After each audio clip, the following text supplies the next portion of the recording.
Hello student, मैं आपकी हिंदी पाठ्य पुस्तक बसंत भाग 2 से पाठ 4 कठपुतली शीर्षक कविता पढ़ाऊंगी।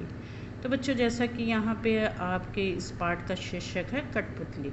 कठपुतली का अर्थ होता है काठ की पुतली, अर्थात दूसरों के इशारे पर नाचने वाली। तो सबसे पहले बच्चों हम इस कविता को पढ़ेंगे, उसके बाद इसके भावार्थ को देखेंगे और इसके दूसरे पार्ट में यानी दूसरे भाग में हम इसके अभ्यास प्रश्न को देखेंगे। ओके, तो आइए इस कविता को पढ़ते हैं। कठपुतली गुस्से से उबली बोली, ये धागे क्यों हैं मेरे पीछे आगे, इन्हें तोड़ दो मुझे मेरे पाँव पर छोड़ दो।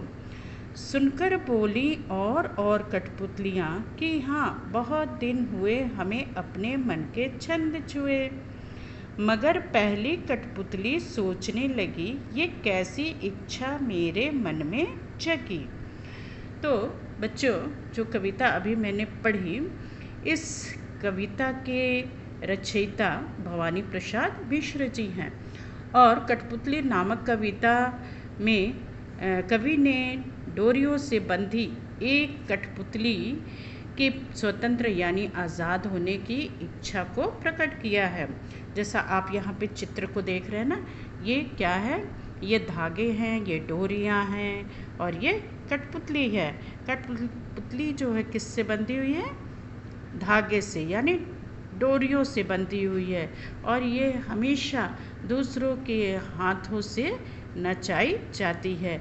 यानी जो भी कर्तव्य ये कठपुतली दिखाती है वो हमेशा दूसरों के द्वारा ही अपने कर्तव्य को दिखा सकती है। तो कवि ने इस कविता में कठपुतली की मन की व्यथा को प्रकट किया है और क्या बताया है कि कठपुतली जो है वो स्वतंत्र होना चाहती है। तो आइए इसके पहले भाग को हम फिर से पढ़ते हैं।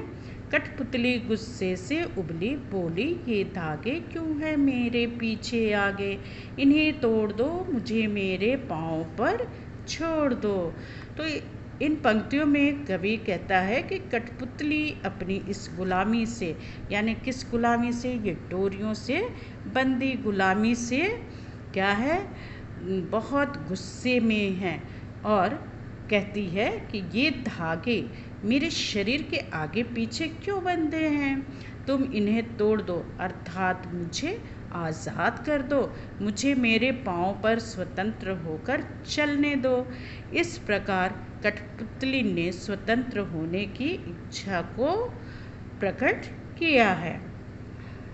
सुनकर बोली और कठपुतलियाँ कि हाँ, बहुत दिन हुए हमें अपने मन के छंद छुए। इसमें कठपुतली की बात सुन अन्य कठपुतलियों के स्वतंत्र होने की इच्छा का कवि ने वर्णन किया है। कवि क्या कहते हैं? कवि कहता है कि एक कठपुतली स्वतंत्र होने की एक कठपुतली के स्वतंत्र होने की इच्छा सुनकर अन्य सभी कठपुतलियाँ भी बोली। क्या बोली? उसके हाँ में हाँ मिलाई ना। वो कहने लगी कि हमें अपने मन में खुशी नहीं है। क्यों खुशी नहीं है? क्योंकि वो सदा डोरियों से बंधी होती हैं। हम मन से बहुत दुखी हैं, अर्थात इसमें गुलाम कठपुतलियों का स्वतंत्र होने की इच्छा को प्रकट किया गया है कि ये कठपुतलियाँ क्या हैं? गुलामी में जकड़ी हुई हैं और ये स्वतंत्र होना चाहती हैं। मगर पहली कठपुतली सोचने लगी, ये कैसी इच्छा मेरे मन में जगी। तो बच्चों, इन पंक्तियों में कवि ने कठपुतली की इच्छा का वर्णन किया है ना, कि उसकी इच्छा, उसकी अभिलाषा का, कि कठपुतली क्या करना चाहती है, तो वो स्वतंत्र होना चाहती है। कवि कहता है कि अन्य कठपुतलियों के स्वतंत्र होने की इच्छा को देखकर पहली कठपुतली क्या करने लगी? सोचने लगी कि यह मेरे मन में स्वतंत्र होने की कैसी इच्छा जागी है। अब वह सबकी जिम्मेदारी के बारे में विचार करने लगी कि क्या सभी स्वतंत्र होकर खुश रह पाएंगे।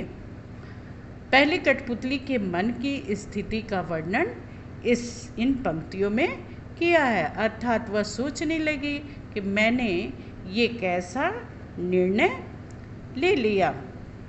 तो बच्चों, ये भवानी प्रसाद मिश्र के द्वारा रचित कविता है और इस कविता में हमने देखा कि कठपुतली जो है पराधीनता से स्वतंत्रता की ओर जाना चाहती है, वो स्वतंत्र होना चाहती है और उसके साथ साथ वो ये भी विचार करती है कि क्या हमने ये सही निर्णय लिया, क्या हम जो हमारी तरह सभी स्वतंत्र होकर खुश रह पाएंगे। तो बच्चों, यहाँ पे आपकी कविता ये समाप्त होती है और इस कविता को आप अपनी कॉपी में लिख लीजिएगा और इसे याद कर लीजिएगा। नेक्स्ट वीडियो में हम इसके अभ्यास प्रश्न को देखेंगे। Okay, thank you.